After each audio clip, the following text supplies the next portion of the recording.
Hello again, Connecticut. Last week we talked about a few reasons why you're weird, but did you know your state can also get a little bit creepy? That's right, folks. Today we're talking about your cryptids, from a strange little fish that is sometimes found rummaging in trash cans to wild men that are just a little bit too hairy, and so much more. Today we're going to chat about some of your most believable creatures, and maybe a few who are just downright bogus. Now, quickly before we get started, if you want to see my channel continue to grow, it would mean an awful lot if you liked this video, subscribed, and commented your favorite cryptid. It'll never cost you a dime, and it's a quick way to say, hey YouTube, this guy's alright. With that being said, thank you all for dropping by, and let's talk about Connecticut's cryptids.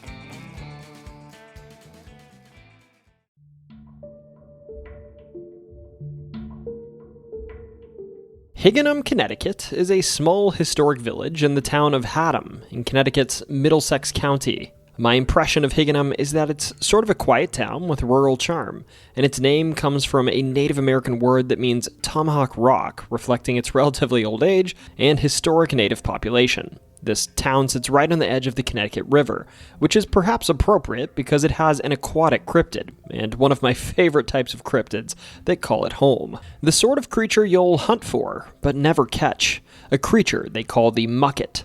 This so-called Mucket has been ingrained into Higganum's folklore for nearly a century now, starting around the 1950s, and frankly, I can't really find the origin for it, and nobody else really could either in their articles, but the story of it, from what I can tell, probably gained popularity when the local fire department started sending new boys that were working for them out into local swamps to look for some sort of creature, a creature that was sort of fantastical to say the least. This fish-like creature was black, and it had horns, large eyes, scales, and of course a row of sharp teeth. And while its fins might make you think it was aquatic, it was actually amphibious, and it was equally as happy to cause trouble on land as it was in water. Seriously, there are old accounts of this creature being blamed for trash cans being tipped over and raided, as if it was part raccoon or something. Heck, some stories even paint it as having a near supernatural ability to leap through the air, actually being able to jump clear over a dam. Now, while I'm sure this critter would have been fun to catch and behold, I should note it had a pretty disastrous power, if you will.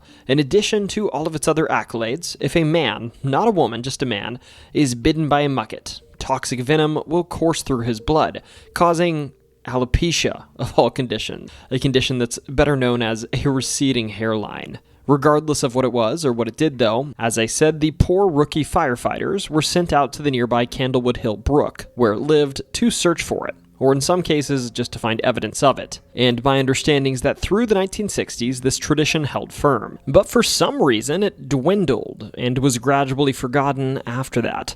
Don't get me wrong, local lore claims that the Mucket still dwelled in the Candlewood Hill Brook, but they weren't talked about quite as much, only being brought up from time to time. The next time we hear about the Mucket is in a sadder context still. Not only was it supposedly almost forgotten, it almost went extinct. See, they say in 1989, the Frismar building in Higganum, a former mill built in the 1800s, caught on fire. And of course, the nearest body of water from which firefighters could draw water to put out the flames was the Candlewood Hill Brook. Thus, they ran their hoses to that brook and began sucking up water. But with that water, the legends say they also sucked up some poor muckets, who they began to spew onto the fire, essentially frying them to a crisp.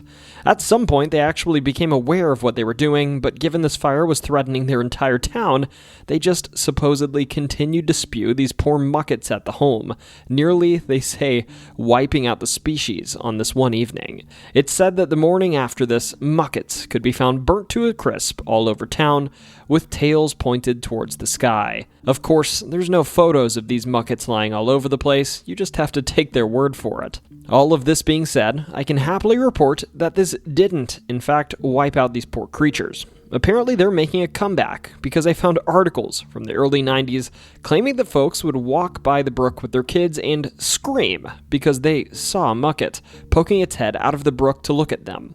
Of course, whenever the kids would look though, the mucket would be gone, back into the brook. If you can't tell, Higganum loves their dang muckets, and how can you blame them? These days, they've of course got a mucket statue, and they sell mucket trinkets and memorabilia. And perhaps best of all, they have an annual Mucket Madness Day, which includes a tractor parade, a food truck festival, a biathlon, hiking, a battle of the bands, and a spaghetti dinner, as well as a concert at the end. All of this is of course organized by mucketeers, and how could I forget Art Wicknick Jr., the man who dug up all of the older mid-1900s tales and made the mucket the famous icon of Higganum that it is today by popularizing stories of the mucket in a 1982 article he wrote for Hartford Magazine.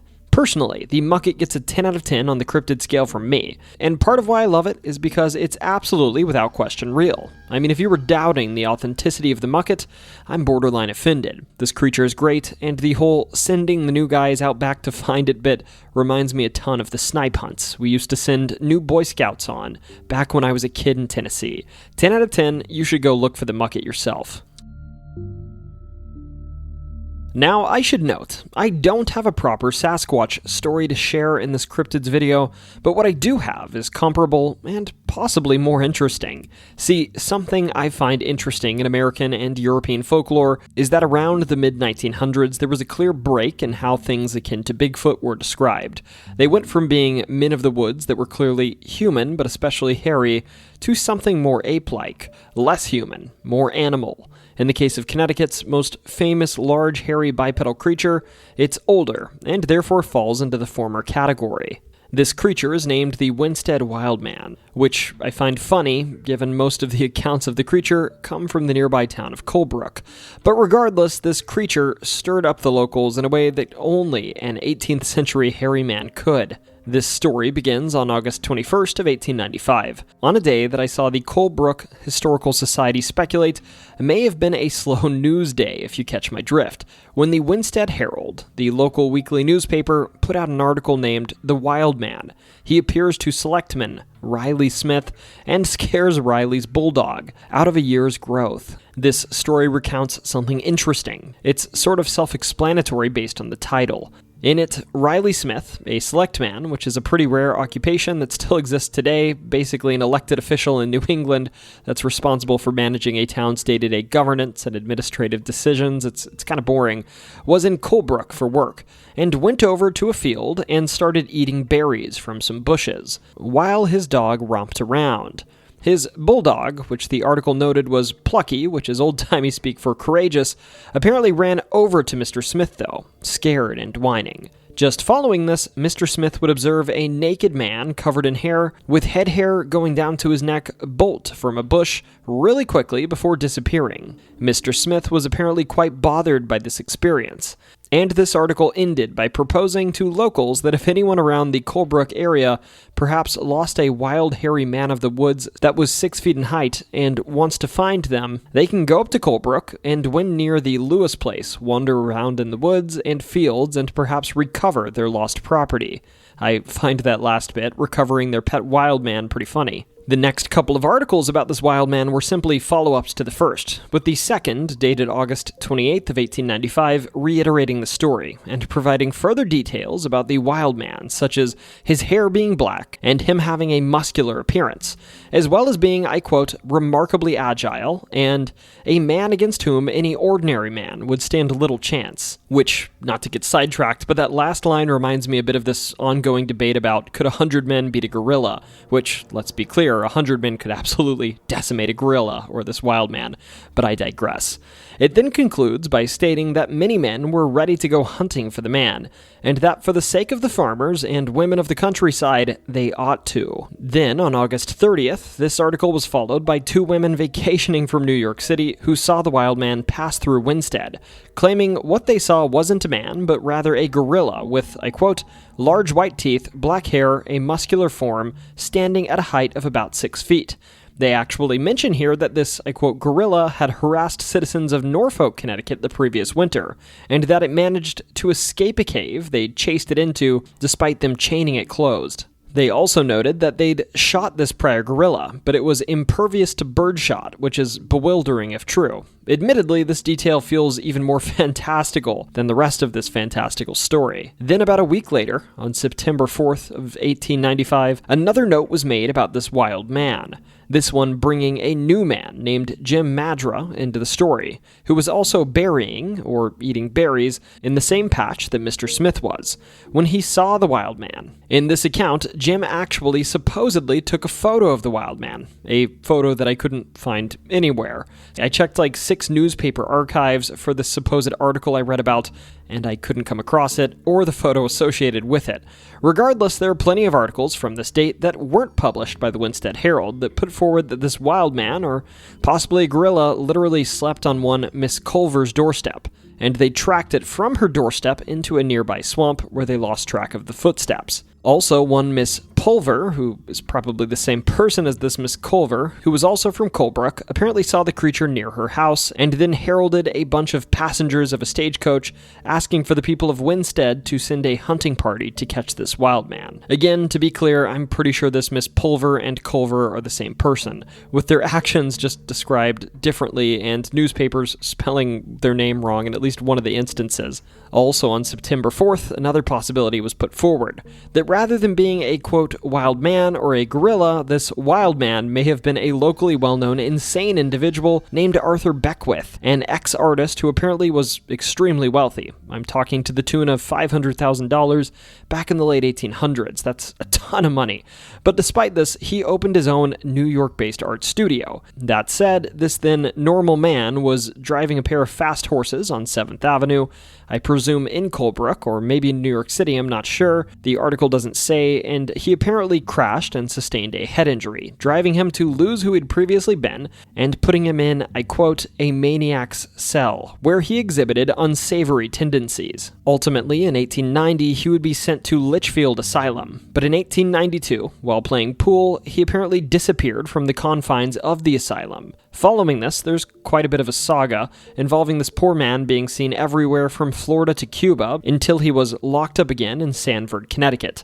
But then, of course, again escaped in 1894. So, long story short, the locals thought he may have been the wild man, and the craziest part about this is that this supposedly crazy dude actually was running all over the country, so maybe this isn't the wildest idea. But to be clear, there was nothing mentioned in prior articles that Arthur Beckwith was particularly hairy, so take that for what you will. Now, whomever the wild man was, everyone from local authorities to military units attempted to find him, but they never succeeded. And following this, in August and September, like many cryptid stories, there's no real conclusion. Articles about the wild man just kind of ceased to be published, and this saga would fade into obscurity until our modern audience became interested in it again decades later. So with this in mind, let's stop and think about this saga and consider, was the wild man real? Well, to start, if it was a gorilla, I have a hard time believing it was the same gorilla as the Norfolk encounter. Or maybe I just don't buy that either of these sagas were real, or gorillas, if they were real.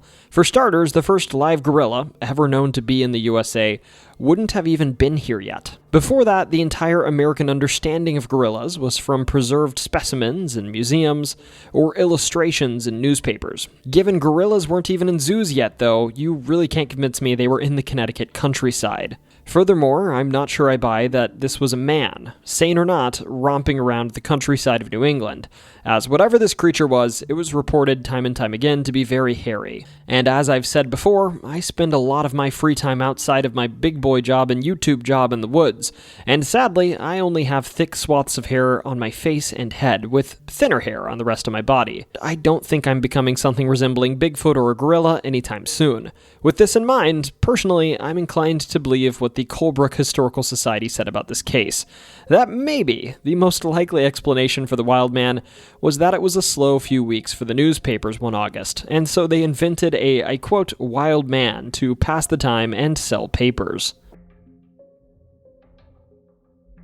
Alright, I've said this before, but I think it's worth repeating. I'm not sure I'd call melon heads cryptids. Sure, they are small, they're humanoid, with big bulbous skulls and a reputation for being a little aggressive, but even the legends admit they're human, maybe a weird little offshoot of humans, but still human, which honestly makes me kind of feel bad about people lumping them in with monsters. The truth is, these stories likely came from real people with disabilities, who back in the day lived away from society in the woods. That being said, the Melonhead is probably one of Connecticut's best-known cryptids, maybe the best known, and this is probably the most famous version of the Melonhead story in the USA. So I'm gonna tell it, but with one request, that if you ever come across a Melonhead, treat them kindly. Like Meemaw used to say, do unto others and all that jazz. Alright, disclaimer over, let's get into the story. The Melonheads are basically small people, maybe just small people with big heads, who live deep in Connecticut's woods. Most famously, they're said to haunt the forests around Trumbull and Monroe, but they've also been spotted in Shelton, Stratford, Seymour, Milford, and even New Haven. And hey, if they're in New Haven, maybe those big heads are just the big brains of those Yale students. My cranial proportions, I assure you, are not a matter of vanity, but an inevitable consequence of housing an intellect of such formidable breadth that lesser hats dare not attempt to fit. Or something like that. Sorry, I had to. In these woods, they survive on whatever they can catch, though. Wild animals, stray animals, and according to some, unlucky people, usually teenagers, because teens can't resist wandering into the woods to find or harass the Melonheads. Now, if you want to look for them, you'll start with your local Melonhead Road. For instance, in Milford, that's Zion Hill Road. And in Trumbull, or Monroe, the most famous location is Velvet Street, also called Dracula Drive. And I mean, seriously, looking at this road, of course it's supposedly haunted. This looks like it's straight out of Deliverance if you took the pavement away. Regardless, this road is tied to one of the strangest cryptid tales I've come across anywhere in the USA, a story about cryptids that steal cars.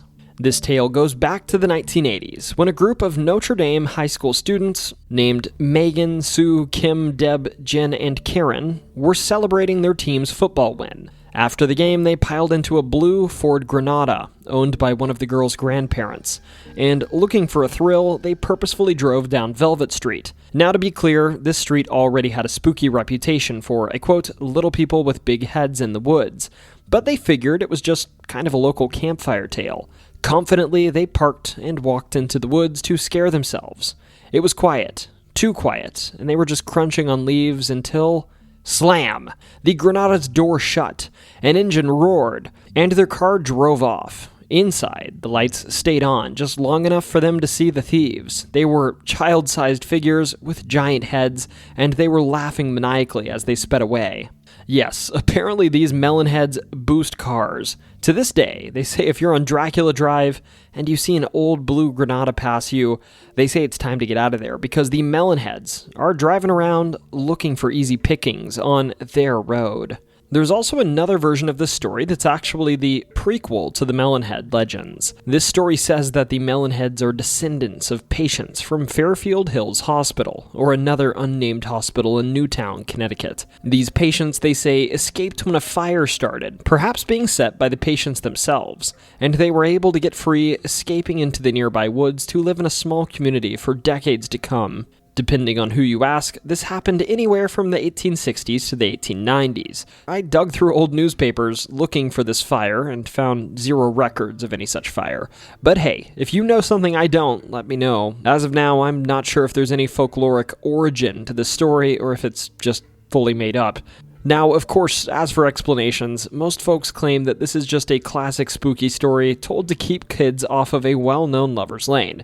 To that I say, number one, clearly Connecticut teens have never engaged in premarital anything, as that would be against their parents' wishes, and they're surely little angels. And two, crazy as it is, there have been modern sightings of these little buggers too. For instance, construction workers paving Sawmill City Road in Shelton, which is Shelton's Melonhead Road, once heard strange voices in the woods and spotted short bipedal figures darting out of sight in the 1980s. Seriously, while I actually couldn't find this article, sources I read suggest this was a legitimate thing reported to newspapers in the area, although I'm not sure if the record survives.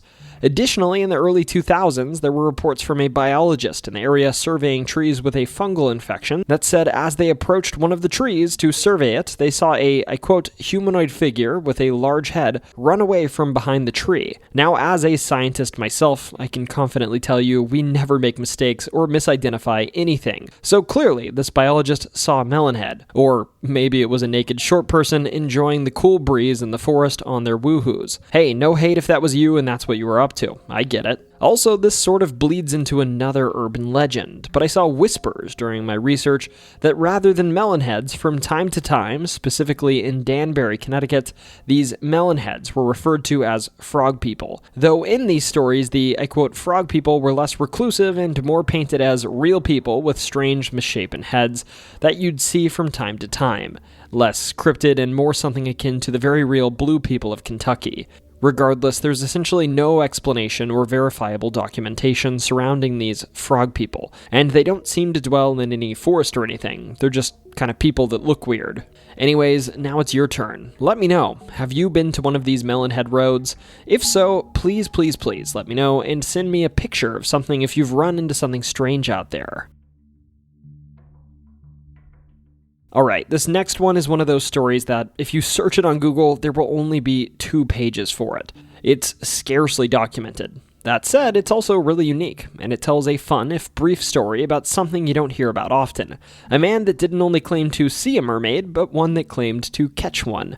This story takes place at the Stratford Point Lighthouse, a lighthouse in Stratford, Connecticut, that's sort of nestled at the edge of the Long Island Sound, and it's been there since 1822, making it one of the older beacons along Connecticut's coastline. One that's probably seen its fair share of storms, ships, and possibly even some ghost ships. That being said, we're not here to talk about ghosts today.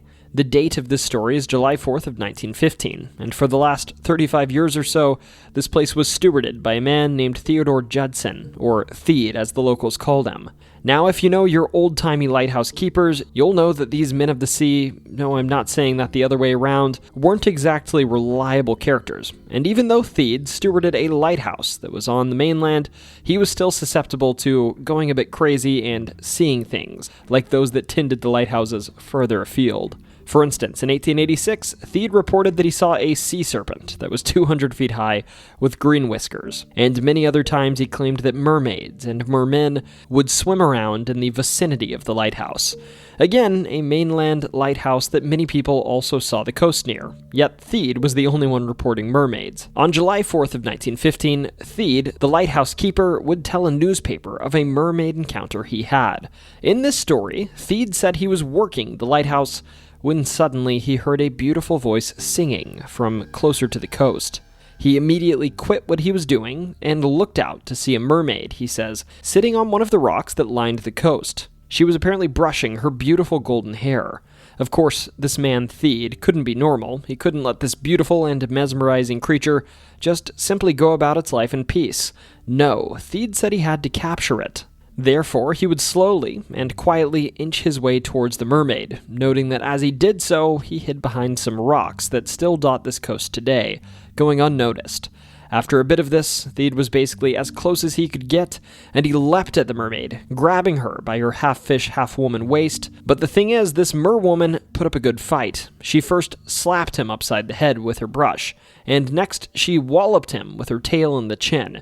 And finally, after her second blow, she wiggled free, diving into the water in front of her, and swimming away while laughing at Theed's foolishness. The thing is, though, now, maybe we shouldn't believe Theed, but he claims that the mermaid left something behind.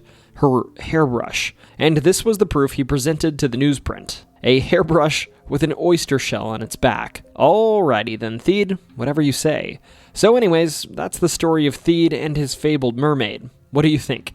Do you think this dastardly seafarer was really lucky enough to see and almost capture a mermaid, or was he as bogus gets? Perhaps there's a reason that the townsfolk called him Crazy Judson rather than Theed after all. Old Saybrook, Connecticut is a picturesque little shoreline town near the mouth of the Connecticut River, known for its marshes, colonial charm, and apparently incomprehensible interdimensional visitors with glowing cube heads. Yeah, that's not the town slogan, but maybe it should be. This particular slice of bizarre Americana took place in the early hours of December 16th of 1957, just a few miles from the Long Island Sound. And as with many of these tales, it begins with a single witness, a retired schoolteacher named Miss Mary M. Starr. Respectable, straight-laced, not the kind of person you'd expect to fabricate stories about aliens with glowing internal organs, which is, of course, why her account is so wonderfully unnerving. According to her, sometime between 2 and 3 a.m., she was jolted awake by an unusually bright light filtering into her bedroom window. At first, she assumed the worst. She thought a plane crashed in her backyard. But as she drew back the curtains, she realized the object wasn't on the ground.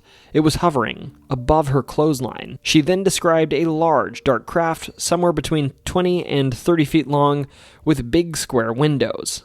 To me, at least, this gives me the vibe of a floating subway car from a much stranger dimension. Now, this is where it gets into full Welcome to Night Vale territory. The beings were described as having transparent, cube-shaped heads, inside of which floated, or maybe was affixed, a perfectly round, red-orange glowing orb. That orb, according to Miss Starr, just kind of hung there in the center of the cube, motionless but sort of directed at her. And their bodies, they weren't much clearer. She said they looked like they were wearing rubber suits, which, I mean, if you check out other illustrations of them, it almost looks like they were wearing rubber potato sacks. Which, to me, is perhaps the most depressingly utilitarian alien fashion choice I've come across so far. Also, they apparently kept walking back and forth within their craft by the tiny porthole window in it, while holding their right arms, or right somethings at least, in the air. Whatever it was they were holding up, it didn't seem to have fingers. It was more of just a nubby extension that sort of looked like an arm, and it was sort of hanging in the air the way you'd balance a tray. They also didn't have any visible legs, but she guessed they stood about 4 feet tall, if they were standing at all. She said that at one point, also a third being entered the scene, though what it did exactly isn't clear. That said, one of the creepiest elements of the story was how the originally white light that the craft was emitting turned red, painting her entire house red, like the walls absorbed light from the craft. Then, as suddenly as it arrived, it started to disappear. The little portholes to the craft closed shut, an antenna-like structure apparently raised into the air, and then the ship shifted color, going from black to a bluish gray before it launched silently, taking what she called a, I quote, complicated path upward, kind of zigzagging and weaving in ways that didn't seem optimal. This latter part of the story, the complicated path, reminds me a bit of Fermat's principle. Hopefully I said that right. It's basically the fact that light always travels between 2 points using the path that takes the least amount of time, even when that path is wildly nonlinear due to light passing through different mediums, like air and water. If you want to get physics nerdy about it, it's basically the reason a beam of light bends when it enters a pool. And maybe, just maybe, it's the reason this ship seemed to kind of jiggy through space instead of flying straight up through it. Or maybe I'm just rambling. It's entirely possible. Anyways, Miss Starr said the entire world felt paused while this was happening, like time itself held its breath. Or maybe she just had remarkable focus. Either way, she never forgot it. And neither have the handful of enthusiasts and alien folklore fans who've read her account. And the kicker, this actually wasn't the only sighting around that time.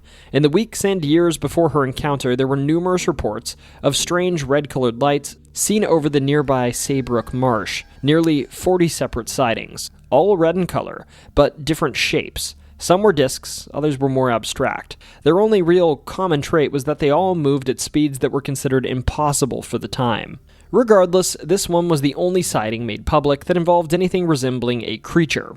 Now, I know, this is a cryptids video, but to me, sometimes I wonder if cryptids often intersect with aliens. I mean, if you saw a little alien in the woods, you would say, that's a cryptid right there, rather than alien, unless you caught it hopping aboard its flying saucer a little later. But hey, in 1957, all you could really do was look up and out your window and observe. There weren't UFO TikToks or dash cams or Reddit forums. Just you, the dark side, and maybe, if you were unlucky, or maybe lucky enough, a rubber potato sack space traveler with a cube for a head. So personally, I throw this into a bucket of slightly more believable than the modern fare you see on the shorts page.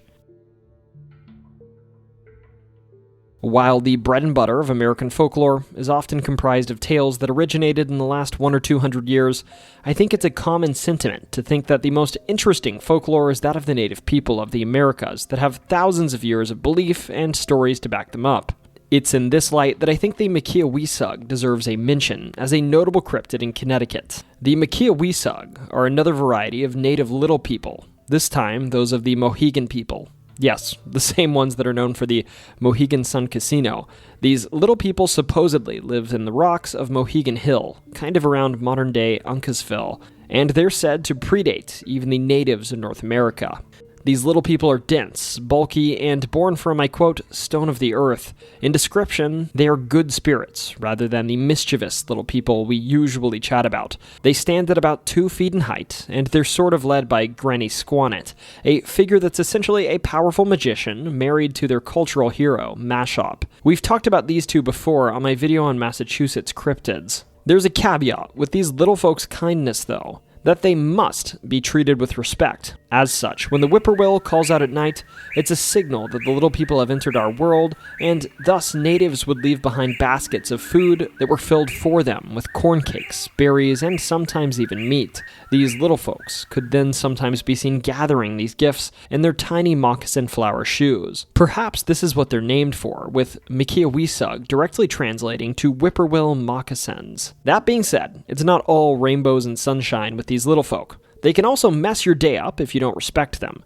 For instance, you're not allowed to look at them, and if you do, it's said they'll use some variety of magic to stick you to the ground as they steal your belongings. A similar fate may befall you if you speak of them, particularly during the summer when they're actually known to be active in our world, and they stalk the woods while using their powers of invisibility. The story goes there might be a little person next to you right now, watching your behavior, but you'd never even know it. Another sign they might be around is that they're supposedly known to carve symbols into stone and create little cairns, stone piles, that are supposedly used for their protection. If you see a stone pile in the woods around Mohegan Hill, you very well may be near the entrance to the little person's realm. Now, I know for a second we were talking about the doom and gloom surrounding these little folks, but seriously, they're mostly a positive force. For instance, if you treat them well, you leave them food and such, and you don't talk about them or look at them, they'll supposedly aid you. The native Mohegan people claimed that they taught them to grow corn and use healing plants, and that these little folk would keep the earth well for those that honored them. I take this to mean well in an agricultural sense. Of course, this great relationship the natives and the little people had couldn't just go on unscathed. Someone had to come along and ruin it. Here, of course, enters the English colonists. Not only did the colonists not respect the little people themselves, but they were also said to distract the native people from the needs of the little people, causing the natives as well to begin neglecting the Makiawisug. This neglect, it said, actually made some of them ill, and among these ill was actually one of their leaders we talked about, Granny Squannet. Thus, surrounding this event, there's an important cultural story. The story goes that around the time of the colonists, a Mohegan medicine woman heard the cry of a whippoorwill on a stormy night, not suspecting the little people to visit, and while she hurriedly began preparing an offering, she'd look outside and see what she thought was a young boy, but it was actually a grown Makiawisug named Wigan. Wigan would then blindfold her and tell her he needed her help to cure someone who was sick, leading her through the woods during a fierce storm blindfolded. But suddenly, the storm would stop, and Wigan would take the woman's blindfold off, revealing to her that they were in the realm of the little folk, and beside them, of course, was a sick Granny Squannet. So while the legend goes it would take quite a long time, the medicine woman thankfully would cure Granny Squannet, and in return the Makiawisug would lead her home, bestowing her with a basket of gifts, including crystals, painted skins, and herbs. Also, I know some of y'all are out here thinking, well, this is a nice story, but there's no way this is real. Well, joke's on you. Believe it or not, the local government sometimes has acknowledged that these little folks exist. And as we know, governments are never wrong. For instance, in 2012, a developer was trying to build a house in Montville, Connecticut. But sadly for him, and I'm sure unsuspectingly, he was told he couldn't build this home. Rather, he would need to alter his plans because his development threatened a small stone structure that, according to their town, had been made by these magical dwarf-like critters that lived underground here. These stone piles on Mohegan Hill are a critical feature of this historic landscape of Mohegan Hill, and it's said around these structures the Makiawisug are still living, with these small stone piles possessing powers that protect these little folk from outsiders. In Monroe, Connecticut, a small town in Fairfield County, there's a story of a decrepit barn, or perhaps a farmhouse that's been boarded up for years. Also, as if a boarded-up barn weren't secluded enough, it's said this place lies on some land smack dab in the middle of the woods, that even if you want to find, it's difficult to find. Seriously, I dug high and low for a location for this place, and I couldn't find one. Now, I did find supposed photos of it, but no actual location, or real photo of it, I don't think, but we'll get to that. Now, if you do find it, it's said you'll first stumble upon a dirt road, if you can even call it that. This road is more overgrown than the hair on the back of that guy you knew in high school who was really into bench pressing but skipped leg day. The strange thing is, though, as you travel down this supposedly abandoned road, something weird will happen. You'll stumble upon an empty house. And then, from this empty, dark home that doesn't seem to have windows, you'll hear voices coming from inside. Also, presuming you're here at night, you might see little lights beaming through the small cracks in the wood of this barn or farmhouse. All signs that maybe this abandoned barn isn't so empty after all. Now, at first, you might think these are squatters, or perhaps hermits, living away from society, but the legend says this is not the case. Rather, while the individuals living here are people, or at least descendants of people, the legends go they're not normal. It's said that the family that lives here has no eyes, no nose, and no ears, no senses but taste and touch. It's said these people are faceless, with thin membranes covering features that the rest of us bear. To be clear, these people are not dangerous, even in the legends, but their caretaker is another story. They say a normal person lives here too, and he's charged with obtaining food for the interesting family within, and also occasionally he's seen performing scarce maintenance, yard work and such around the home. This caretaker, for what it's worth, appears fully human, and the lights you see from the outside, those lights are the caretaker's, because, well, he's the only one that actually needs lights to get around in sight of the home. Now, of course, none of this has ever been caught on camera, but this is the legend, and I saw it parroted a bit on Reddit, and I thought I'd humor it. But the thing is, though, my usual sources for these legends, old newspapers and references in archives, panned out nothing. This story, you see, is solely confined to the internet, and if you do even a little digging, you'll find that its first mention, I think ever, is in a comment on a page regarding the Melon heads of Connecticut that was made in April of 2011, that claims that these faceless people were mentioned in a book called Weird Connecticut, a book I genuinely couldn't even find for sale or mentioned anywhere else online. But I guess something to that tune is the ultimate origin of this tale. Also fishy is this photo, a photo that's essentially passed around as factually the faceless person's home in Monroe. Seriously, essentially every article claims this is the photo of the mystery home. But the thing is, you only need to do a simple search with Google Lens to find that this home is a home that isn't even in Monroe, Connecticut, but rather it's in Middlebury, Vermont. So suddenly, I'm even less willing to believe there's any real story here or history with this legend. Now, onto what I think is fun, and perhaps half the reason I'm covering this, there's a side legend I found parroted online, which I'll note is usually they say the faceless models, specifically SCP-AZH-038, the faceless model, and that a number of these creatures are sort of trapped inside of this home, and rather than the caretaker shepherding and taking care of people, he's actually employed by the SCP Foundation to keep these models trapped inside, and to keep us safe from them. Personally, I find this variation on the legend more fun, and probably equally fictional to the real one. In the 1930s, Glastonbury, Connecticut was a small town, like a sub-100 population small, but that didn't stop the town from having a big story about a large creature terrorizing the city that y'all folks from Bladenboro might find a bit too familiar. This story started in early January of 1939, when the Hartford Times caught wind that something out there was attacking local animals. Not just livestock, pets too. Even a goat kept in a shed was mauled. The victims, they weren't just disappearing either. Sometimes they were found later, mutilated.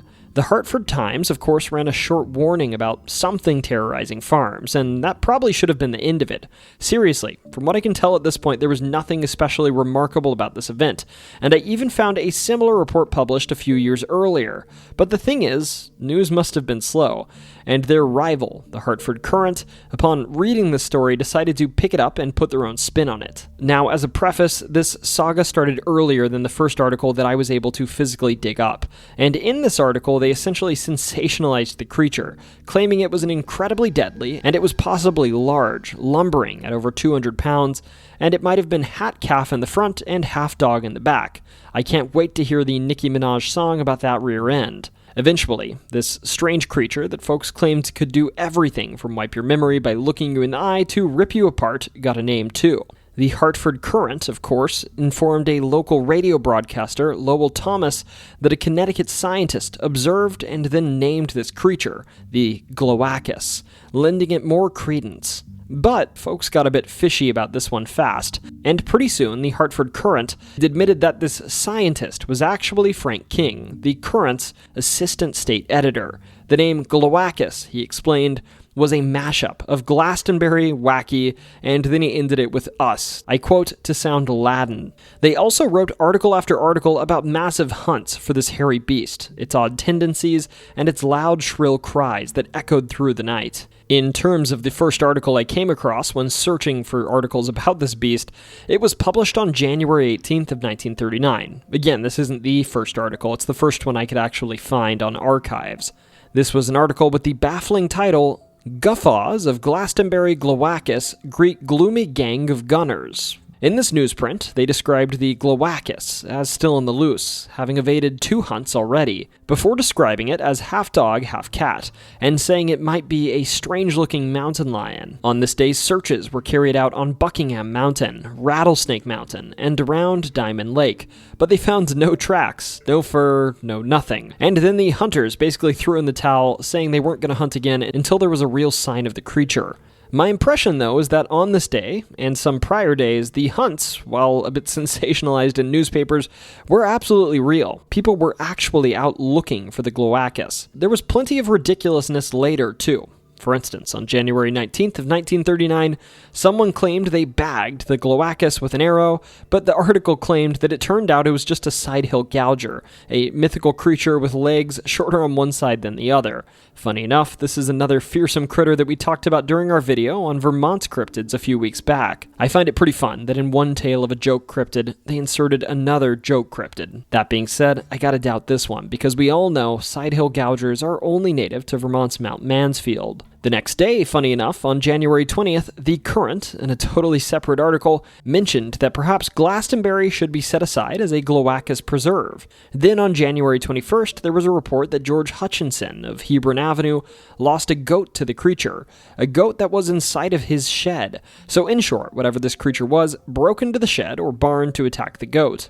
Also, a deacon at the Buckingham Congregational Church said he saw it, claiming it was 4 feet long and 2 feet high, with a cat-like head and a long tail, wearing brown fur. At this point, the hunts resumed, and it said that hundreds of hunters were combing the woods every weekend, and it had become a full-blown local pastime. If you can't tell by now, descriptions were wildly varying. Some said it was a mix between a bear, a panther, and a lion. Others described it as a dog in the back and a cat in the front, as we said, with eyes that, I quote, glowed like embers, and a cry like a hyena's. Another bizarre detail was some claimed its blind gaze could steal your memory. Anything from a few moments to everything you've ever known if you stared too long. Also, despite only seeing it in the winter, they somehow came up with the fact that it had brown fur in the summer and grayish fur in the winter, with a mane around its neck and a maximum weight of over 200 pounds when it was well fed in the summer. So, in short, what started as a normal rural attack turned into tales of a giant beast eluding the town's manliest men, who of course came forward with near-miss encounters, like Joseph Bonvolere of Hartford, who swore he almost got the Glawackus, but his shotgun misfired. Now, to be clear, most descriptions of this creature in other newsprints suggest that it was something more akin to a black panther,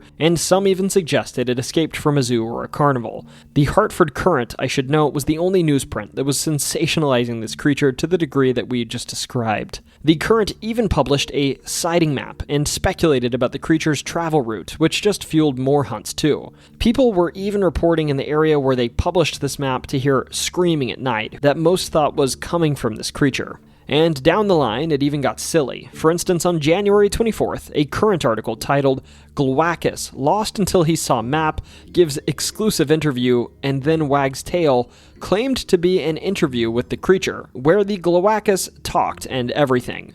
Local businesses also jumped on the hype. For instance, one clothing store offered to make outfits from any Glawackus pelt that you brought in, and an oil company promised their services would help you outrun the Glawackus. And the Glastonbury Rifle Club made a fake Glawackus to use for target practice. They even held a quote, Glawackus dance at Grange Hall on February 8th, with free entry if you brought in a real Glawackus. Of course, all good things eventually come to an end, especially when they're likely made up. While sightings continued through the winter and popped up again in the 1960s when some horsemen in Deep River claimed they saw a large cat-like creature stand tall as a man, the tales mostly faded into legend. So in short, the Glawackus is basically Connecticut's version of North Carolina's Beast of Bladenboro, except the Bladenboro stories are probably actually factual. In the case of the Glawackus, this saga started as a real case of probably 1 or 2 livestock killings, but then it spiraled into a full-blown tall tale, joining the ranks of America's fearsome critters. Now on the off chance it was actually ever real, my money's on an escaped mountain lion, or maybe a fisher cat. Those little dudes are nasty, they scream, and they're native to the region. That being said, I've spent hundreds of hours in the New England woods, and I've never seen one. But that doesn't mean they're not out there. And from the wildlife maps I'm looking up, they are native to Connecticut, though I'm not sure they've got the gumption for mutilating full-blown livestock. Anyways, that's the Glawackus. What do you think? Is it a real critter that was plaguing this town, or just the local newspaper having a good time with a rumor?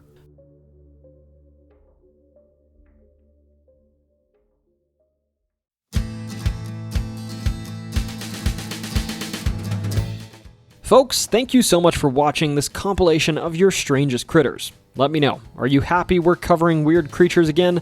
If so, I'd be thrilled to circle back to the southeast and cover their cryptids in some super videos too. Seriously, just comment below, and if I see enough support, I'll make this video for every state in addition to the weird folklore videos. Otherwise, next week we're getting weird with the smallest state in the USA, which weirdly has just as much lore as any other. Beyond that, we're gonna hit up another southern state for a quick part 2, and then after we're done with Rhode Island, we're gonna venture into the wilderness of what I consider the creepiest states in the country, New Hampshire, and then Stephen King country in Maine. And then, by golly, we're getting into spooky season, so stay tuned, because our Halloween Spookathon is about a month out, and it's going to comprise a month of haunted tales. Seriously, subscribe and turn on those alerts so you don't miss it. Anyways, all that said, whether you just heard something going through your trash only to see a fish flop down your driveway and into the nearby brook, or if your new neighbors moved in and they had strange big heads and drove an old Ford Granada, don't you ever forget, it's always story time.